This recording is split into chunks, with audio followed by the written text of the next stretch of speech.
ഗഡികളെ. അപ്പോൾ എന്തൊട്ട് കേസ്. അപ്പോൾ ഇന്നത്തെ പരിപാടി എന്ന് പറയുന്നത് വേറെ ഒന്നുമല്ല, ഒന്ന് രണ്ട് കസ്റ്റമേഴ്സിൻ്റെ. അപ്പോൾ ചില കസ്റ്റമേഴ്സ് പറയാറുണ്ട് ഈ മീനൊക്കെ എന്തിനാണ് ഇമോഷൻസ് എന്താ ഇരിക്കുന്നത്, മീൻ എന്തിനാണ് വളർത്തുന്നത്, ബാക്കി പെറ്റ്സിൻ്റെ പോലെയല്ല മീൻ എന്നൊക്കെ പറയാറുണ്ട്. നിങ്ങൾക്ക് ഞാൻ ജസ്റ്റ് സിമ്പിൾ ഒരു എക്സാമ്പിൾ കാണിച്ചാൽ, ഇതിപ്പോൾ നമ്മുടെ ഇവിടെ ശല്യം വെച്ചിട്ടുള്ള മീനാണെന്നുണ്ടെങ്കിലും നമ്മൾ ഇവരെ സ്വന്തം മക്കളെ പോലെയാണ് വളർത്തുന്നത്. രണ്ടു നേരം ഫീഡ് ചെയ്ത് അങ്ങനെയാണ് ഇവർ നമ്മൾ നോക്കിക്കൊണ്ട് വരുന്നത്. അപ്പോൾ ജസ്റ്റ് ഒരു സിമ്പിൾ എക്സാമ്പിൾ ഞാൻ ജസ്റ്റ് കാണിച്ചു തരാം.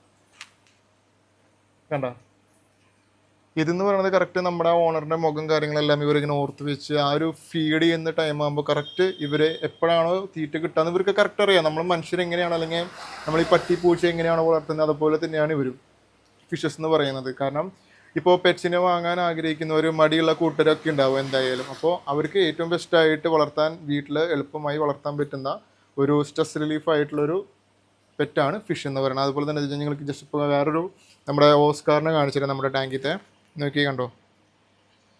ഇവരെല്ലാം നമ്മുടെ പോലെ തന്നെ ഇവർ എങ്ങനെയാണെന്നുണ്ടെങ്കിലും ഇവർ കറക്റ്റ് നമ്മുടെ ഓണേഴ്സിനെ കണ്ടു കഴിഞ്ഞാൽ, പക്ഷേ വേറെ ആൾക്കാർ വന്നു കഴിഞ്ഞാൽ ഇവർ വരില്ല. നമ്മുടെ ഒരു ഓണേഴ്സിന് ഇപ്പോൾ ഞാനാണ് ഇവർക്ക് ഫീഡ് ചെയ്യാറ്.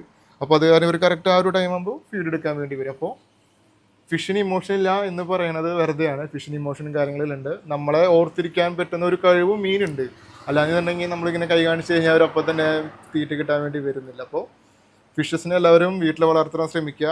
കാരണം സ്ട്രെസ് റിലീഫിന് വേണ്ടിയിട്ടുള്ളത് ആ ഒരു നല്ലൊരു പെറ്റാണ് ഫിഷ് എന്ന് പറയുന്നത്. Okay, bye, thank U.